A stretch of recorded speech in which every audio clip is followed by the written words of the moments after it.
Ndamukong Suh, LA Rams, collision course, 1-year deal. What do you make of it?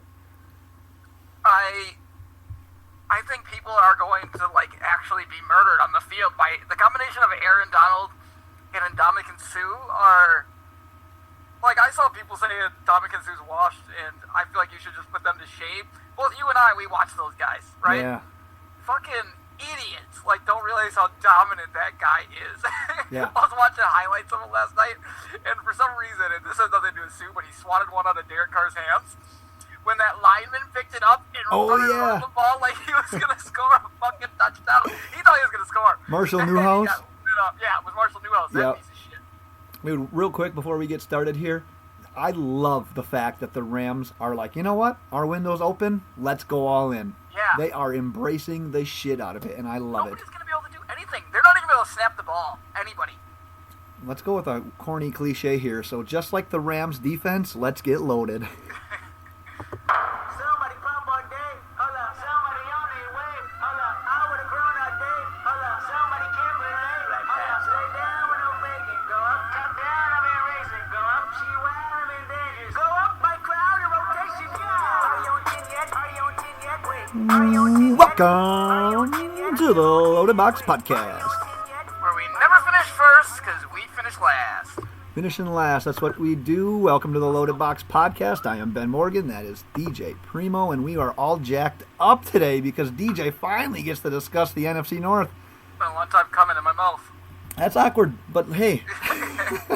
We just talked a little bit of Ndamukong Suh. What a great pickup in my opinion. Even if it's a 1-year kind of like a rental deal, you're going to get the most out of him right now because he's playing for another huge contract after this. Yeah, and I think it's fair to discuss this right now. I think it's fair to discuss anything that we've already discussed when things like this happen. So, yeah, I mean, I don't think some people just don't get, who do you get to, choose, you double team, and then who do they have at outside linebacker now? Could you imagine, the freaking, field day Robert Quinn would have had out there? Well, that's what I was just talking about with someone because they literally dumped Quinn's big contract, dumped Ogletree's big contract, brought in Mark Peters. I'm blanking on the first name right now for some reason. Marcus Peters. Brought him yet on his rookie deal, so he's fairly cheap yet. And now you can afford a guy like Ndamukong Suh to pair with Aaron Donald. That is an unbelievable defense right now. And we said in the intro, man, they're going all in. They're embracing it. Go with it while your window's open. This is perfect. I feel like I'm just jealous. Be able to communicate at the line, if you're double teamed, don't try, hold that double team and the other guy just go and dominate. Right. Dude, what are you going to do? You don't even need pass rushers on the outside. Don't. Just put those two on the defensive line and say block them. Those two are nasty. If Suh has a weakness, I would say it's against the run, but it's not even a weakness. It's just that he's not as good against the run as he is as penetrating a gap against the pass. All through college, I watched him in the years. He gets leverage on guys like nobody. People don't realize when he stays near the line of scrimmage, it's because he wants to stay near the line of scrimmage. He holds a guy with his off arm of them and then sheds and then makes tackles. If you have some free time and if you think Suh is washed for whatever reason, just watch some highlights of last year alone when he played for the Dolphins. Yeah, it was a losing team. There's a goal line stand where he legit is holding off one of the guards with one arm, throws him out of the way, takes the running back down with basically a clothesline with one arm. It's the sickest display of a defensive tackle you'll see. Neither does Aaron Donald. It's gross. Yeah, I'm pumped for that move. I'm not even a Rams fan, and I'm just like, I know, right? I'm so happy as a Dolphins fan. I'm so happy that Ndamukong Suh, even as a Dolphins fan, I should say, Ndamukong Suh can finally play for a team that's going to contend, and he's not going to get hidden anymore. So yeah, it's good for him. Well, with that, let's get to what we're here for today. We're here for the NFC North Offseason Preview Podcast.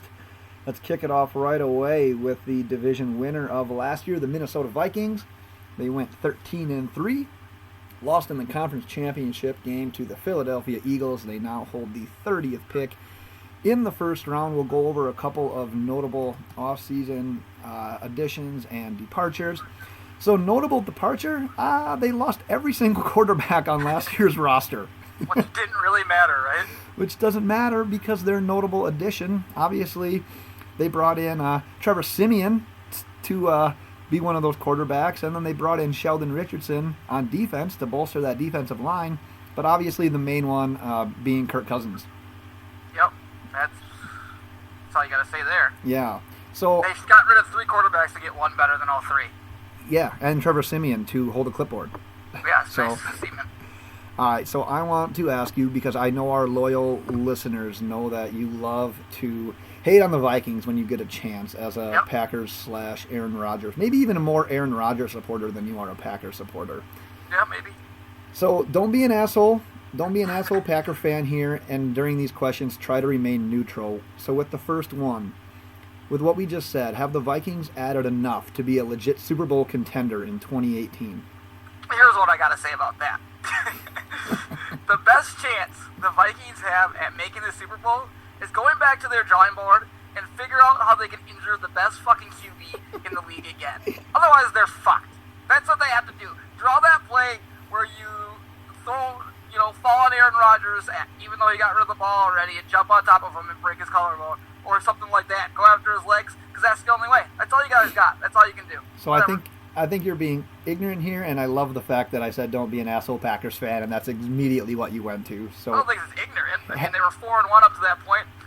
They were about to whip that ass on defense. so here would be my counterpoint to that would be, yeah, the Packers can win the division, they can make the playoffs as well, but the Vikings legit were good, and they added yet a better quarterback, and if they get Dalvin Cook back and healthy, that could be a really legit offense mixed with a defense that was literally like top 3 basically the entire season.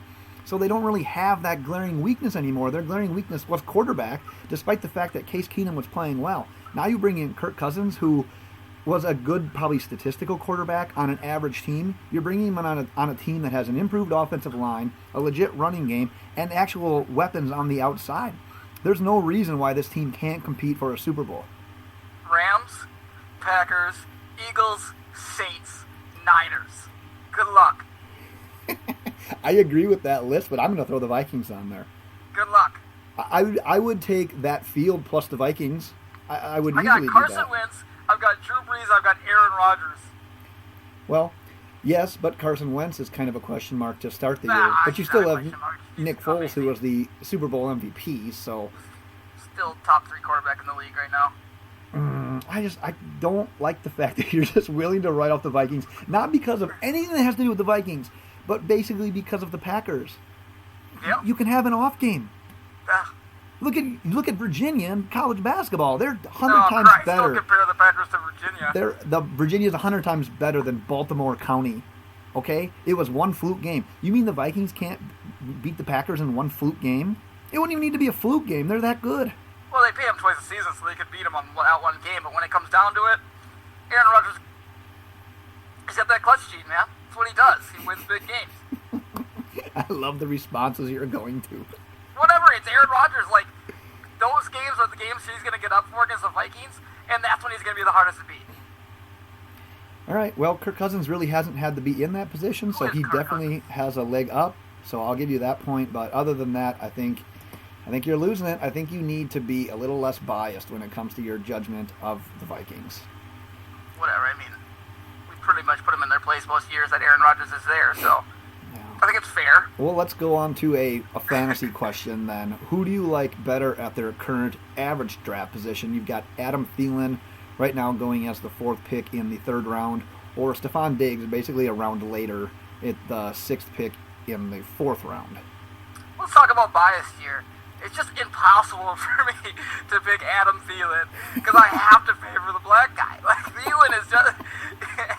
Diggs is just a better wide receiver. I mean, and overall, I mean, yes, Thielen has amazing hands, great slot wide receiver, but now with the addition of Kirk Cousins, I think you're going to see more outside the numbers downfield throws than what you saw out of the Case Keenum type of offense.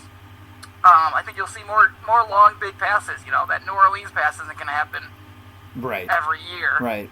You know, so I think he's still there. Yep. Yeah. Yeah, Can you hear me? you are. Yeah, I I got lost you. you there for a second. That's fine. So, yeah, I think you're going to see a lot more throws outside the numbers, and I think you'll see Diggs get a lot more action. I think Kirk Cousins will probably focus on him because I have a feeling that he's going to be a guy that he relies on. So the one thing I would say is Diggs probably has the advantage with the touchdown factor. Thielen really Yeah. wasn't ever a big touchdown threat, and Diggs, when he scored, it seemed like they came in bunches. The dude was scoring multiple Yeah. touchdowns a game. So I actually don't mind either pick here. If I had to pick one now, I'll probably wait the round and take Diggs for a lot of the same absolutely. reasons you said. But the thing about Thielen is a lot of people, you'll see receivers after they have a really good year, they'll kind of regress. I don't really think that Thielen is much of a regression candidate, though, because he's not touchdown dependent. It's not like he scored 9 touchdowns this year and that's where his fantasy points came for. He was one of the top fantasy receivers without those touchdowns. So Wait. his potential could even grow farther. Let's clarify. If it's like a PPR, though, I mean, Thielen becomes that much more. Yeah, we're not specifying here. I should go back there, rewind. It's like a PPR league. Thielen's, I think, Yeah. that much more valuable. And can I say something about PPR leagues? Because Nope. I know this is a huge argument. Yeah, go ahead.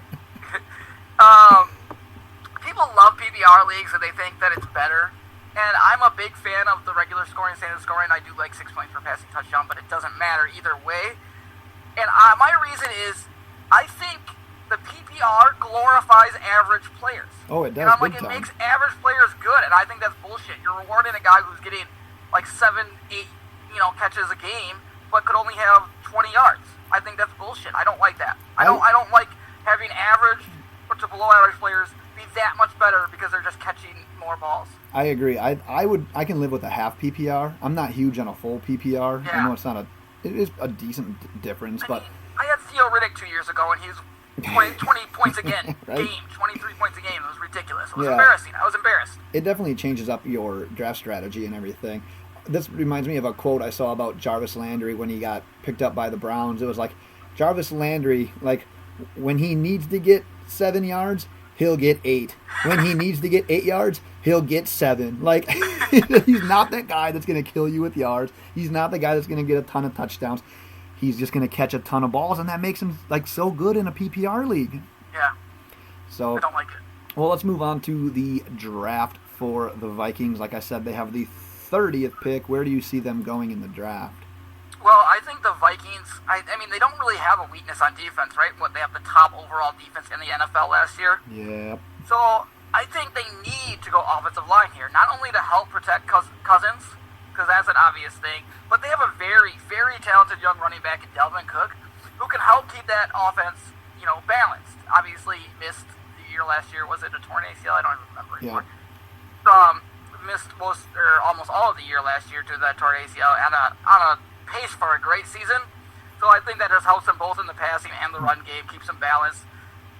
But specifically at that guard position, and I saw you listed the guys that I was going to list: Bill Price, Colton Miller, Will Hernandez, and you can go into their schools. But the Vikings lost Joe Berger to retirement, and Nick Easton is restricted free agents, both their starting guards from 2017. So I think that's the biggest area. Because if they're going to lose, it's going to be because Kirk Cousins is getting hit and throwing interceptions. Because he's a guy that will throw bad balls under pressure. Yep, and adding a guard's only going to bolster that running game, which is going to take the pressure off of Kirk Cousins. So I'm going to echo what you said on the line. Yeah. Protect the merchandise. Protect the guy Pressure you up just... the middle. That's like the biggest thing in the NFL. Yeah, especially with the way that people are using defensive ends and rushers now, lining them up everywhere, on the outside, inside. Yeah, protect him. Get one of those offensive lines. Protect the guy you just gave, like $84 guaranteed million to? Yeah, imagine trying to block Dominican Sue and Aaron Donald up the middle with Yeah. no guards. Yeah, good luck with that. That's why I think top choice, all the guys you said are great. Isaiah Wynn would be my top choice. He's an interior lineman out of Georgia.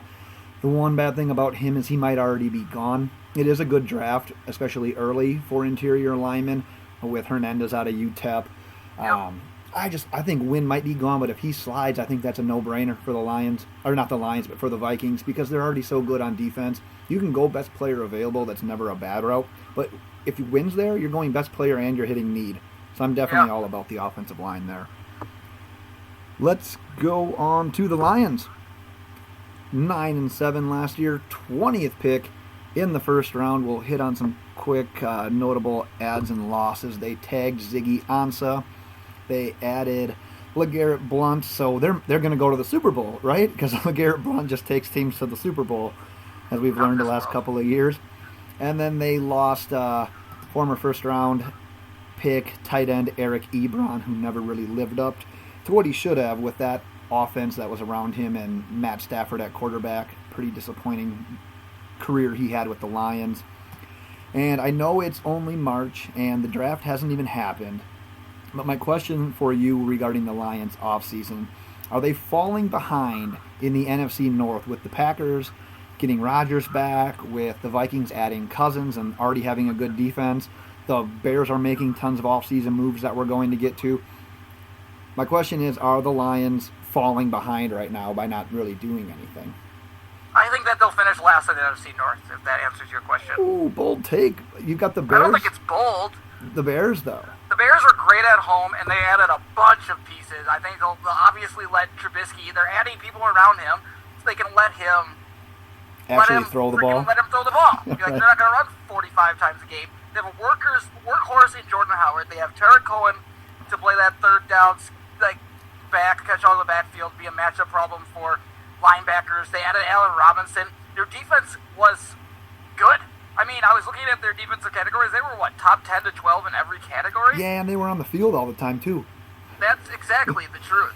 So, I mean, they're a pretty solid team, and they were really good at home. I mean, I think the game, I can't remember who it was. Steelers was really close, and they ended up blowing it at them. They won that game. I can't remember. Yeah, that's way too long ago. And then they won another really tough game at home as well. So, I mean, they're going to be, I think they're going to be that much better, and I do think Trubisky's going to be a good quarterback. The Lions have too many weaknesses for me to think that they have a chance in this division. The Lions are the team that we talk about that always get out to a fast start. They're always looking like they're going to contend for the division, and then they fall apart at the end. And we're going to get to it in the draft talk as to where I think they can improve to get over that hurdle. But right now, I mean, they're really not doing anything to get better and compete in this division. And this division right now is becoming stacked because the Packers, if they have Rodgers, they're going to compete. Vikings, we talked about their additions. They're going to be good. And the Bears, yeah, they've been in the cellar for a little while here, but they're making the right moves to actually try to compete and get into this race. And the Lions are kind of just at a stalemate. I'm not ready to say that they're going to finish in the basement of the division because I do think Stafford is good enough to carry them to at least a 500 record. But I feel like they are kind of falling behind, and it's tough time because I feel like the NFC's kind of, I don't want to say it's wide open. We named off quite a few teams that are going to compete. But, I mean, we're getting to the end of the Brady era. This might be the time other teams can start sneaking into the Super Bowl. And I think the Lions are too many pieces away right now because they're not adding anybody. They're average to below average at every position. Not quarterback. How is he not average? I don't know. Because he's above average. He throws the ball 700 times per fucking game. We're going to get to that. We'll get to it now. I'll talk about the team overview and draft, and I'll start because you brought that up. Because when you look at what they're going to do at the draft at the 20th position, LeGarrette Blount, that's fine. He's a guy that can take on some carries. I'm not huge on the pick. But in regards to the draft, I don't like really taking a running back in the first round. I've been plenty vocal talking about that. But at number 20, if Darius Geis is there, that's my pick. Because I am a Stafford believer. I do think he's really good. I think he's been asked to do a lot, and I think he makes mistakes and throws interceptions at the end of the game, which really kind of skews his stats. But he is the quarterback. He is the kind of guy in the league that you can rely on. So, yeah, go ahead. Give him help in the ground game. He's never really had that guy that can handle 15 to 20 carries, that can kill the clock in the fourth quarter, even a guy that you can rely to get you the yard on 3rd and 1. So I think you bring in Geis, you pair him with LeGarrette Blount, you have all sorts of other kind of scat back options with Amir Abdullah. I think that's enough to get it done on the ground. I think it's enough to take a little pressure off of Stafford, and I think he could thrive in that offense. They need to continue to add to the running back and get better on defense. While I get that everybody's on the Lions, even the Lions fans, they're dead last in the league in rushing. I get it. But they throw the ball so much, as I just said, that I think there are much more pressing needs. I don't think the run game is a problem because they can't run. I think the run game is a problem because they choose not to run. I think they need to stick with it more. I think they never commit to it. They just want to throw the ball constantly. Like, that's what they do. They throw the ball more than anybody in the league. But they were in the bottom of the half of every defensive category last year. So I'm looking best defensive player available in that front 7 area at the 20th pick, correct? Yep. So I'm thinking someone like Rashawn Evans, middle linebacker, Bama, Vita Vea, if he drops that far, which he probably won't, or Deron Payne out of Bama, or adding another pass rusher opposite Ezekiel Anza, who they franchise tag, and Harold Landry, who I read, the defensive coordinator was his coach in college this last year. So nice. Yeah, hard to disagree with that. Like I said, if they're going to improve anywhere, they have to make improvements to the defense because their offense has proven that they can score. And I do agree. I want to kind of compare them to the Saints a little bit, where it's not like they couldn't run the ball, it's that they chose not to run the ball. And we saw what happened to the Saints when they committed to the run and actually got a couple of guys. That's why I think if you can bring in guys and add to that, I get they need help on defense. I couldn't argue too much about going against one of those guys you mentioned. But, man, they need a guy that can actually carry the ball like 15, 20 times a game and actually run the ball in the fourth quarter rather than having to rely on the passing game. With that said, I will ask you my quick fantasy question about the Lions. Sorry, I just was glancing ahead to the poll and I never looked at that till now. Oh, no worries. You can do this one on the fly. Which Lions receiver is to own right now based on their average draft position? You got Golden Tate going with the 6th pick in the 5th round. You got Marvin Jones going in the last pick in the 7th round, so basically an 8th rounder. Or Kenny Galladay with the 9th pick in the 12th round. Well, I know who you're going to say. You don't have it listed. But I know you're going to say, and I'm going to agree with you here ahead of time. I'm just predicting. But I think Galladay is the pick because he started off so hot, and you see, I mean, he has that really good route running ability, and I mean, just the ability to like make some circus type of catches. Like he has, I don't know what you call it, but it's like the Odell Beckham Jr. factor. Like he can make some really weird catches, like with his body disproportionate. And a guy like that going from year 1 to year 2, figuring out the speed in the cornerbacks and how he needs to play, I think it's going to be a huge jump. I'm taking a big risk on him, I think, over both those wide receivers. Because they go through such, like, between Tate and Jones, they go through, one's hot, the other's just cold, and then it's like switches, and you don't know what to rely on. And I think Galladay is a guy they really like. I think he makes a huge jump this year. Yeah, I'm with you. Everything you said, plus if he can stay healthy, if he can finally get on the right side of the injury, I think he could be a steal. He's basically going in the late 12th, early 13th round right now. Like you said, Golden Tate, he's going to be fine. He'll be a guy that's going to get you over 1,000, 1,100 yards, but his touchdowns are going to be lacking, and you're taking him early maybe in the 5th round.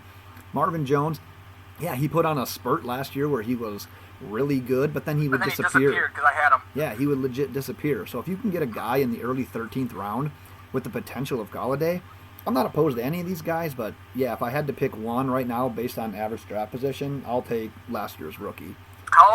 How long did you hang on to Kenny Galladay for last year? You had him for like all 17 weeks, I swear to God. I'm like, why do you still have him on your fucking team? Get rid of that guy. It's not even a keeper league, and I'm pretty sure I still have him. You might, but it was ridiculous. I'm like, get that guy out of your fucking lineup and get anybody else. I am a believer. It was one of the funniest shit I've ever seen. I'm like, how is he still on your team? Oh, yeah. Yeah, he's still there. Let's get to our pre-podcast Twitter poll. We wanted to do this today because I don't know about you, but I'm having withdrawals about not having a barely 18 Sweet 16 poll anymore. It's just sad at 10 o'clock when I go to make the poll go live on Twitter, and I don't have nothing to post anymore. It's just kind of sad.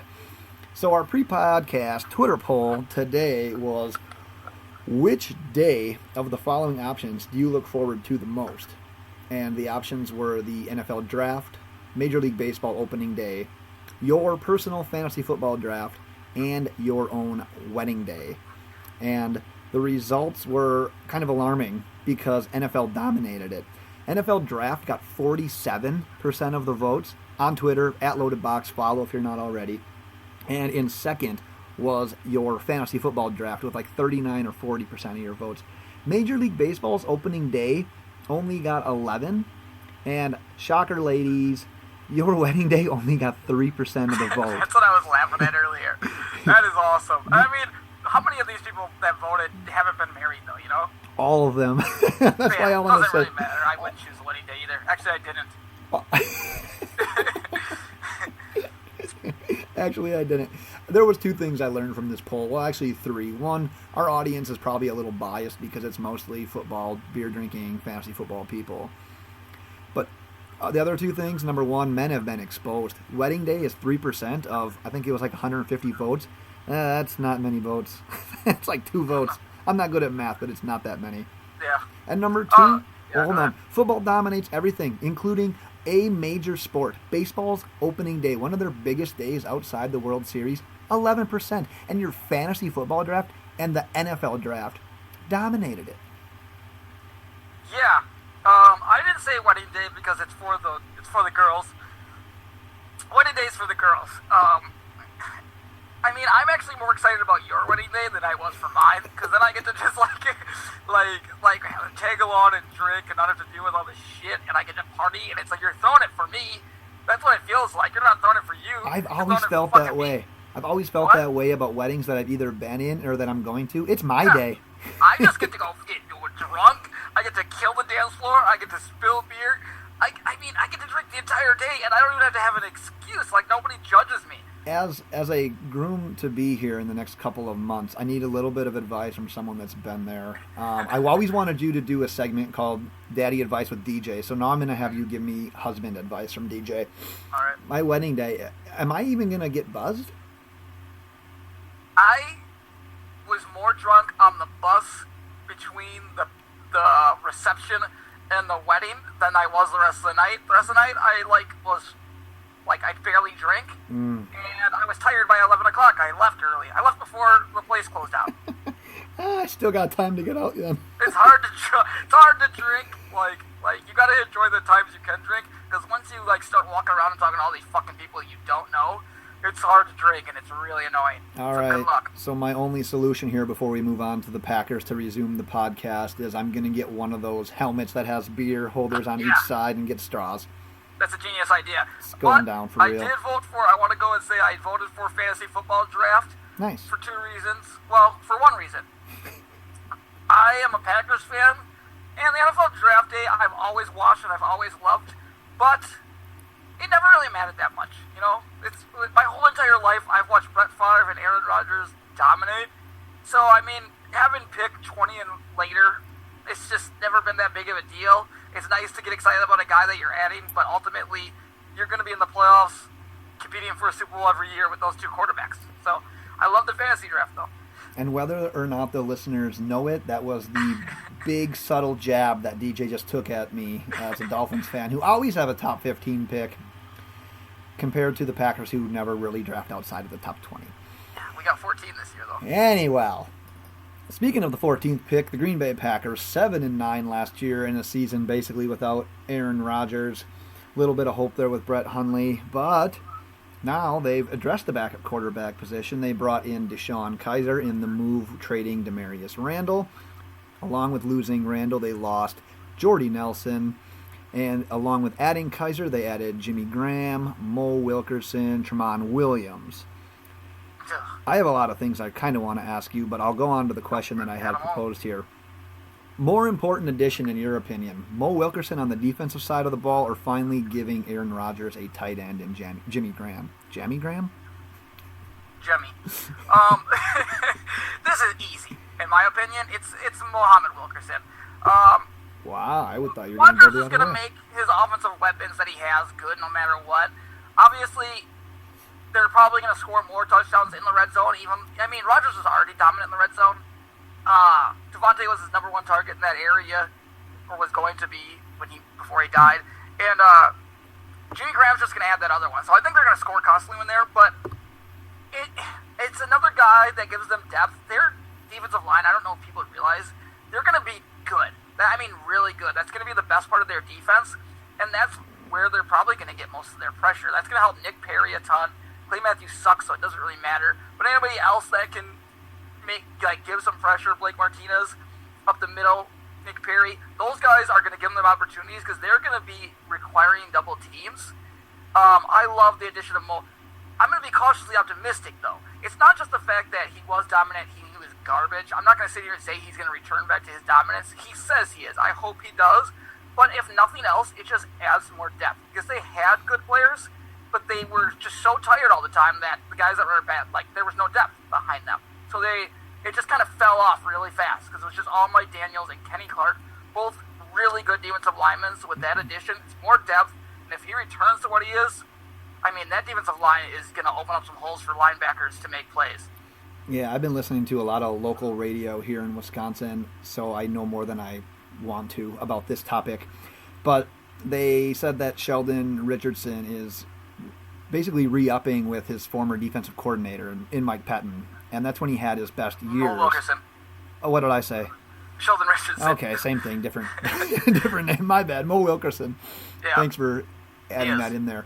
But yeah, they said basically when he wasn't doing as good, it looked like it was a lack of effort thing, and I don't really understand the whole lack of effort thing. I don't know how you see that. That's where I really struggle with it, but let's just hypothetically say it was a lack of effort thing. Now the Packers are adding him. Like you said, they already have Daniels. They already have Clark, who Clark is kind of flying under the radar here. He actually had a really good year, just didn't get the notoriety. And then you just re-signed Nick Perry not too long ago, who is obviously going to get freed up a little bit more now to get to the quarterback. As long as he doesn't have a club on his hand. As long as he doesn't have the club, exactly. But, yeah, I really like that addition, and I think, yeah, you needed to add weapons to give Rodgers, obviously, a little bit more help on offense, especially with the loss of Jordy Nelson. So I like the addition of Jimmy Graham. That's fine. But, yeah, let's not make Rodgers have to win every game in the fourth quarter. Bolster that defensive line. Get to the quarterback. Play the little defense and not give up so many points. I totally with you on that defensive addition. Yep. I'll let you go right into your draft talk because I don't know where my notes start and your notes end. Well, I don't even have draft talk notes at all, actually. Oh, perfect. But I don't need them. I mean, it's pretty obvious. I mean, it's obvious the areas that they need, right? So they need cornerbacks and they need pass rushers. That's what they need. So I think those are the areas they're gonna concentrate at. But I think the main focus is going to be that cornerback position. They really haven't done anything. They just haven't. It just wasn't something they've done. They've added Tremont fucking Williams, but what is he? He's a 35-year-old cornerback that they used to have. It's the same as Devon House. It was nothing excited. I think Kevin King will be a number one corner. They need to add another guy. I think that needs to be their first pick. I know a lot of people are predicting Marcus Davenport. I think with Nick Perry and the guys you can throw in there in that defensive line, the additions to the defensive line, it'll help those outside linebackers. I honestly believe that their biggest focus in this draft needs to be cornerback. They need to go early, and then they need to go often at cornerback position, and then maybe add somebody in the second or third round that they like at the edge position. But I mean, cornerback needs to be the focus. Denzel Ward I don't know if he'll be there, but that's a guy there. Josh Jackson I just like because he can make plays. Who else is there at corner? Derwin James I really like. That's a guy that they like because he can play both safety and the cornerback position, and I think they would move him around a lot because I think either him or Josh Jones would be the starter. So I think they would move Derwin as slot cornerback / safety and kind of just play in the box and near the line of scrimmage and make a lot of plays. I really like their opportunity, hopefully, to get a Derwin James in that spot, but I think he might go inside the top 10. Yeah, definitely could. Absolutely could go before the Packers. I'm kind of keyed in on three guys. The cornerbacks you said, Josh Jackson and Denzel Ward, and then Marcus Davenport for the same exact reasons you said, so I won't go into that any farther. What percent chance would you give the Packers on kind of shocking it here and going offense and trying to get a receiver to replace Jordy Nelson? Did you hear everything I said about Derwin James, by the way? Yeah. Okay, good. I don't think that happens, honestly. The Packers are clearly looking to still add a wide receiver in free agency. I think they're going to address that in free agency. It's not going to be the focus in the draft as it was more Ted Thompson's. If they do, it'll be 5th, 6th round because that's his strength. But, I mean, were in a bidding war for Allen Robinson. That just came out. They're still, right now, they just got done with a visit with Jordan Matthews, who, you get him with Aaron Rodgers, can become a great wide receiver in the league. Like, that's a guy that they're going after. He left without signing. So I think they're still going to get a wide receiver in free agency here, whether they make a move via trade, which I think you might see them do soon, or they grab a Jordan Matthews in free agency. Well, they just trade for Odell Beckham Jr. Oh, God. If they could do a first-round pick in 2019 and Jamal Williams, I'll fucking do it. Wouldn't that be nasty? Oh my! What the? I don't even. Devontae would have to cry. It wouldn't even matter. He might even make Devontae better. Yeah, Devontae can be the number 2.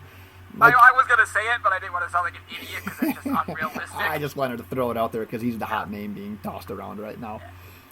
Nice. Do you have anything else you want to add to your Packers before we go on to the Bears? Yeah, I had some quick notes on some shit that I heard today. Cool. It's just one focus of attention. Is Jordy's in the news recently here in Wisconsin. I don't know if you've heard. He recently had an interview with Jason Wilde, a beat writer here, and he's in Green Bay. He comes to Minnesota a lot. He's on the local radio. Jordy was complaining about them not trying hard enough to get him. He felt insulted. And people in Green Bay are getting upset because they have these sentimental values, been there a long time. And Wilde said his numbers would have been great with Rodgers, and if Rodgers plays the whole year, do they re-sign Jordy? I mean, that's true. But do I think they re-sign Jordy? Probably not, because you can look at the videotape and see his lack of, like, the ability to get open. I look at the Dallas Cowboys game. Okay, the closing drive. The first pass of that drive, Devontae Adams back shoulder. The last 2 passes of that entire drive, Rodgers throws to Adams 2 plays in a row, same exact play, because he trusts him to make the play and get open. Don't you think if Jordy was that guy still, that he would have went to Jordy Nelson on those 2 plays? That's who he used to go to. Right. He had 6 TDs in the first 4 games of the season, but most of that damage came from Rodgers being on the move and in the red zone, because that's where they're on the same page. But guys get truly exposed when they don't have the best quarterback in the league, and that's what happened. Devontae shined, Jordy disappeared. No touchdowns after Aaron Rodgers got hurt. Right. I think it was a clear choice. And that whole hypothetical thing that if Rodgers would have stayed healthy and Nelson would have had his 1,000 yards and double-digit touchdowns, would they have re-signed him? I don't know that they would have, because the Packers, they would have literally been rewarding a guy for past performance rather than what you can provide in the future. And I think they're one of the teams that's smarter enough to do that. They're like the Patriots in that sense. Exactly. Time to move on. So yeah, I'm with you on that. It's whatever. It's one of your favorite players, but you know what? Like, it's the business side of things. They're not there to be your favorite player. They're there to compete for championships, and the Packers are the one team that gets that. Just watch him with the Raiders. You'll see. Just watch. Yeah, I'm with you. Well, let's wrap it up here with the Bears. Finished 5-11. Hold the 8th pick in the first round. A couple notable losses here. They lost Josh Sitton from the offensive line, Pernell McPhee and Willie Young from the defensive side, and one starter, now back up, always giraffe neck, Mike Glennon at quarterback. Always giraffe neck. A couple notable adds. They ended up re-upping with Kyle Fuller. Brought in one of the prize free agents of this year's class, Allen Robinson. Sneaky good tight end in Trey Burton. Added speedster receiver Taylor Gabriel. And then also re-upped with Prince Amukamara. So you talked about that report about Allen Robinson's choice coming down between the Packers and the Bears. Yeah. You asked me this earlier in the week, and I wanted to save it for the podcast because I wanted to ask it to you. How the hell did Chicago win this bidding war, maybe outside of money, for Allen Robinson? Where was his head at on that? I don't understand. I don't know if there was some extra incentives, maybe yards that they liked, like an incentive, like bonus that he could have gotten. I don't get it. But if you want to return to being the wide receiver you look like, you're going to look like the best goddamn wide receiver if you get to play with Aaron Rodgers. I won't understand this until, I read his transcript. I don't get it. He didn't say anything besides being closer to home. Unless, I was going to Google this. I totally forgot to. Damn it. I lack of prep. But I'm pretty sure if you, measure in miles, I think Green Bay actually might be closer to Detroit than Chicago is, because it's just right over a goddamn lake. Maybe he's factoring in driving time. Maybe he's factoring in driving time. If that's the case, then yeah, you have to go down and then back up around the Lake Michigan. But I'm like, are you stupid? I don't know. I'm confused. It's a little puzzling. I remember the day he signed, he tweeted a selfie of himself saying, "What's good, Chicago?"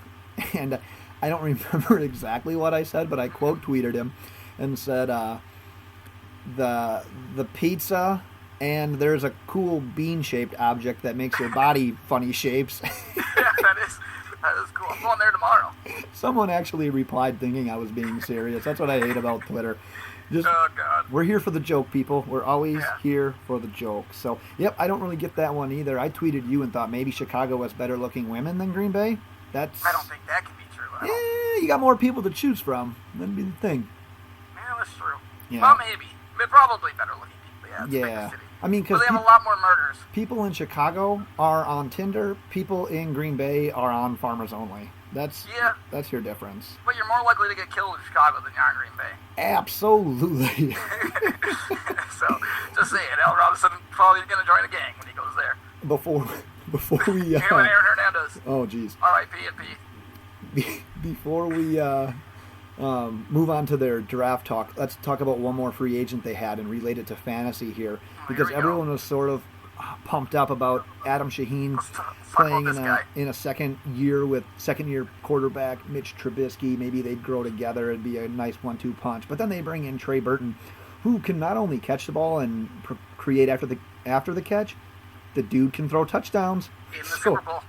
So they're coexisting now. Do you have a preference of one of these guys over the other in fantasy, or are you just going to completely avoid them? I mean, I'm going to avoid him because that's what I do with tight ends. But I mean, if you have to go with one or the other, you got to go with Shaheen because that's just the guy they drafted, in like round 2? Yeah, it was an early pick. They like him, so they're going to feed him the ball probably. This is another reason, tying back to our earlier conversation, I like the Bears more than the Lions because they just present personnel problems. Allen Robinson, Jordan Howard, Tariq Cohen, and these 2 tight ends. It creates a lot more issues than I believe the Lions have anywhere on the field on offense, period. Like Theo Riddick, and then, wait, does he even play for the Lions anymore? Yeah, it has to. Theo Riddick, and that's like their one matchup. Like, that's the one guy that I feel like creates matchup problems with them. And they have 4 guys that Right. I really like, so... I love the signing from a football perspective because, like you said, more teams are going to that 2 tight end formation, and how do you stop them both if they're both really legit pass receiving options? But it kind of sucks for fantasy purposes, so I'm kind of moving them off my board because I'll end up drafting the wrong one no matter which one I do. They might be fine. You can take a flyer, you could stream tight ends like what you do and play the hot hand. That might be your better bet with these 2. But from a pure football perspective, love the signing. Fantasy football, shit happens. Yeah, that's a fact. Well, Like the Lions running back. I mean, not the Lions, the Patriots running backs. yeah, exactly. Go with the hot hand. Yeah. What do you have here for the draft? I believe I said that they have the 8th pick in the first round. What do you see them Yeah. targeting? So historically, you look at the Bears, and they're built around their inside linebacker. Like, you think defense, you think Bears, you think defense, you think linebacker. And I think Tremaine Edmonds, hold on, I got a burp. All right. I think Tremaine Edmonds would be an amazing pick here, as he's the new age linebacker in this NFL, right? He's very fast. Oh, yeah, absolutely. Levante David, but he's longer, right? He's Levante David, but he's longer, taller. He can cover, he can play in the trenches. I mean, he'll stick his nose in there and hit somebody, and he's got great sideline speed. Like, from one sideline to the other sideline, I mean, he can bolt in and make a tackle out of nowhere. Like, you won't see him on your screen multiple times this year, no matter who he plays for, and he will dart in and make a tackle. I can guarantee you that'll happen on a running back this year a few times for him. Yeah. But go ahead. Oh, I was just going to say, I totally agree. I was going to go another angle because I think right now, if you're looking at potentially offensive linemen, if you're looking to find someone to fill in for Josh Sitton, you have Quentin Nelson, who's one of the best guard prospects we've seen in a while. The issue I have with that is I don't like taking a guard in the top 10. So, not a huge fan of that. Maybe you can trade back and try to get someone like that, but he's still going to go early just because of the potential that he has. I like your pick versus going offensive line there, but Nelson, I don't know if he's best player available. He might be in that situation, but you're also drafting for a need, and you just drafted Trubisky. You've got a pair of good running backs. You just gave Trubisky weapons on the outside with Burton and Robinson. Now you got to protect him. So I wouldn't be mad if they went Quentin Nelson, but I totally understand your idea. I don't of think they going can go wrong with either, is what I was going to say. Like you just said, I mean, I agree with it. I wouldn't be angry with either pick. Protect Trubisky, like you said, holes for Jordan Howard, their workhorse, that's it. I repeated what you said in my notes. Yeah, no worries. Thanks. Nice. Anything else for the Bears before we wrap her up? No. Sounds good. Well, as I said earlier, follow us on Twitter at LoadedBox. Check out our website, latest blog. We just did a mock draft. We'll have more blogs coming, fantasy football rankings, you name it, we got it. LoadedBoxPodcast.wordpress.com. Next episode, I think it's the AFC East, but I could be wrong on that, so just tune in and find out for yourself. We're available on iTunes by searching Loaded Box. Make sure you subscribe, rate, and review, or we will kill you. Send us out. Bye.